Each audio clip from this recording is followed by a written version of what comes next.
आज के इस वीडियो में हम जानेंगे कि शेड्यूल H1 जो होता है ना होता क्या है, ठीक है। शेड्यूल H1 के बारे में, ठीक है। तो सोचो भाई कि अगर कोई आदमी या कोई आप भी या कोई सा भी इंसान बिना प्रिस्क्रिप्शन के टीबी की दवा, हैवी एंटीबायोटिक या फिर साइकोट्रोपिक ड्रग खरीद ले, ठीक है, और उसका जो यूज है ना वो गलत तरीके से कर ले रहा है, ठीक है, तो फिर क्या होगा उस पेशेंट के साथ या उस इंसान के साथ? क्या ड्रग रेसिस्टेंस हो जाएगी, या फिर क्या ट्रीटमेंट फेल हो सकता है, या फिर क्या पब्लिक क्राइसिस भी हो सकता है, ठीक है। तो इसी प्रॉब्लम को कंट्रोल करने के लिए इंडिया में इंट्रोड्यूस हुआ शेड्यूल H1 के बारे में, ठीक है। तो शेड्यूल H1, ठीक है, तो इसी के बारे में हम जानेंगे कि आखिर जो होता है शेड्यूल H1 होता क्या है, ठीक है। तो इस वीडियो में हम जानेंगे कि आखिर जो शेड्यूल H1 जो होता है ना ये होता क्या है, ठीक है। और ये भी जानेंगे कि शेड्यूल जो H1 में कौन कौन सी या किस किस तरह की दवाइयाँ आती है, ठीक है। और इसमें ये भी जानेंगे कि लेवल जो होता है ना उस पर क्या लिखा रहता है, ठीक है। और फार्मासिस्ट के लिए कुछ स्पेसिफिक या बहुत इंपॉर्टेंट जो रूल होते हैं उसके बारे में हम जानेंगे, ठीक है। और ये भी देखेंगे कि अगर कोई इसको फॉलो नहीं करता है तो क्या पेनाल्टी हो सकती है। शेड्यूल H और शेड्यूल H1 में थोड़ा वो डिफरेंस भी देख लेंगे, ठीक है। और पब्लिक हेल्थ एंगल की तरफ से जो होता है ना वो भी देख लेंगे, ठीक है। तो चलिए वीडियो शुरू करते हैं। उसके बाद देखिए, this video is proudly sponsored by राम मुफ्तिमा। सबसे पहले हम बात करेंगे कि आखिर जो शेड्यूल H1 जो होता है ना ये होता क्या है, ठीक है भाई। देखिए, शेड्यूल H1 एक स्पेशल कैटेगरी है under the drug and cosmetic rule, ठीक है। ड्रग एंड कॉस्मेटिक रूल के अंदर बहुत सारे शेड्यूल आते हैं, उसमें से एक शेड्यूल है शेड्यूल H1, ठीक है। ये जो है ना ये 2013 में ऑफिशियली इम्प्लीमेंट हुआ था, ठीक है। जो शेड्यूल H1 है ना ये जो 2013 में इसको लाया गया था ऑफिशियली, ठीक है। इसका मेन पर्पस था ना कि एंटीबायोटिक मिसयूज को मतलब कि कंट्रोल करना, ठीक है। टीबी मेडिसिन का अंडर कंट्रोल सेल रोकना, ठीक है। जैसे कि बहुत सारे लोग होते हैं ऐसे ही ले लेते हैं, खरीद लेते हैं, तो उसको अंडर कंट्रोल रोकना, ठीक है। ड्रग रेसिस्टेंस का मतलब कि ड्रग रेसिस्टेंस को कंट्रोल को रोकना, ठीक है। साइकोट्रोपिक ड्रग का जो मिस यूज होता है ना उसको क्या करना, कम करना, ठीक है। यही इसका जो मेन पर्पस होता है शेड्यूल H1 का, वो यही पर्पस है, ठीक है।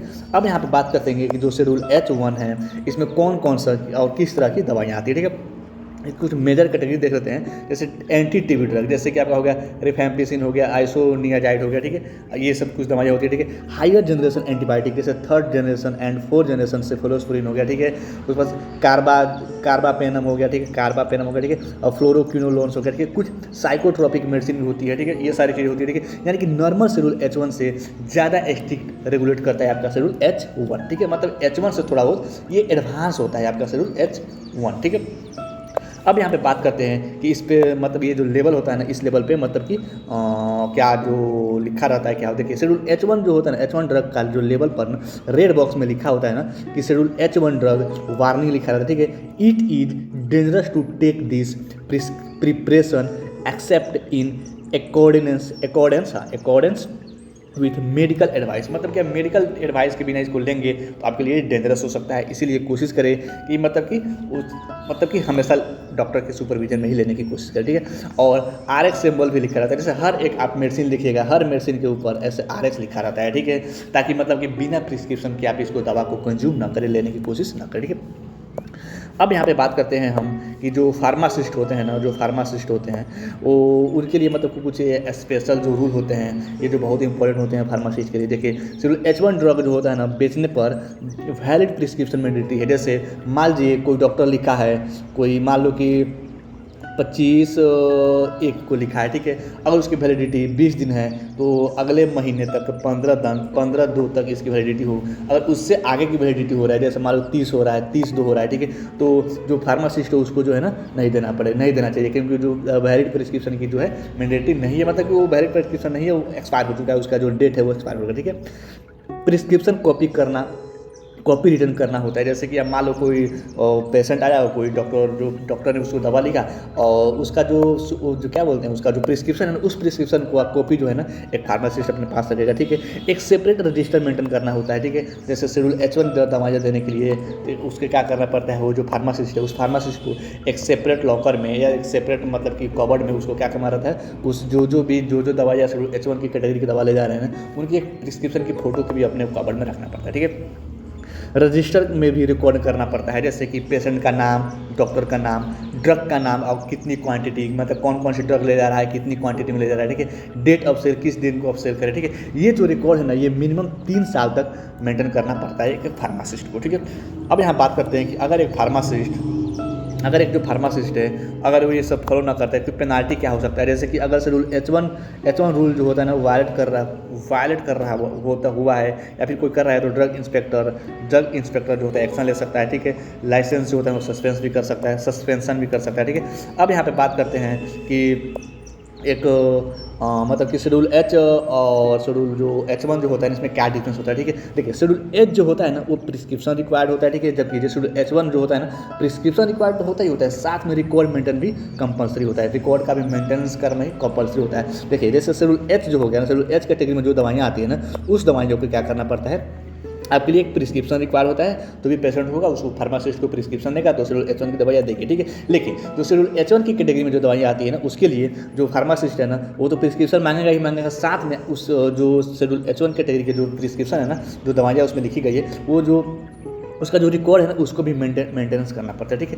यहाँ पे पब्लिक हेल्थ के एंगल से देख सकते हैं, ये जो आपको जो बता रहा हूँ इन्फॉर्मेशन ये बहुत ही पावरफुल इन्फॉर्मेशन है, ठीक है। यहाँ पे क्या होता है ना इंडिया में जो होता है ना एंटीबायोटिक रेसिस्टेंस का एक सीरियस इशू है, ठीक है।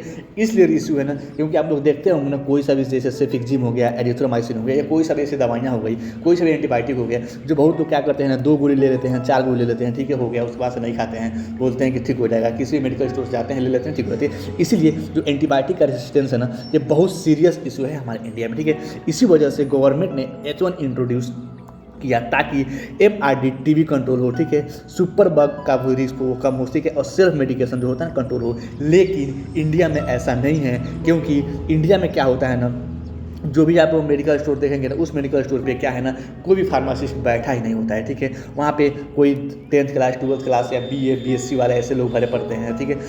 वो लोग समझते हैं कि केवल दवा उठा कर दे देना ही फार्मासिस्ट का काम है, पर ऐसा नहीं होता है मित्रों, ठीक है। इसी चीज़ को कंट्रोल करने के लिए शेड्यूल H1 बनाया गया है, ठीक है। तो कोशिश करेंगे कि आगे खैर धीरे धीरे सब एक हर एक चीज़ ठीक होती जाएगी, ठीक है, कि यहाँ कब फार्मासिस्ट को बैठना चाहिए कि नहीं बैठना चाहिए, ठीक है। तो भाई शेड्यूल H1 जो होता है ना सिर्फ एक लीगल कैटेगरी नहीं होता है, यह एक वेपन है एंटीबायोटिक रेसिस्टेंस का, ठीक है, रेसिस्टेंस के खिलाफ, ठीक है। तो अगर आप फार्मासिस्ट हो, मेडिकल स्टूडेंट हो या फिर हेल्थ प्रोफेशनल हो, ठीक है, तो इस रूल को इग्नोर करना फ्यूचर रिस्क क्रिएट कर सकता है, ठीक है। इसीलिए कोशिश करें अगर आप फार्मासिस्ट हो तो मतलब कि ये सारी चीज़ों को जानकारी होना ही चाहिए। खैर सबको जानकारी होता है लेकिन असल में बात ये है ना कि जो मेडिकल स्टोर होता है ना उसमें फार्मासिस्ट बैठता ही नहीं है, ठीक है। अगर आपको कहीं लगा होगा कि नहीं यहाँ पे गलत इन्फॉर्मेशन दिया गया है या फिर कहीं पर भी गलत इन्फॉर्मेशन दिया गया है तो आप कमेंट करके बता सकते हैं कि हाँ भाई आपने यहाँ पे गलत इन्फॉर्मेशन दिया है, ठीक है।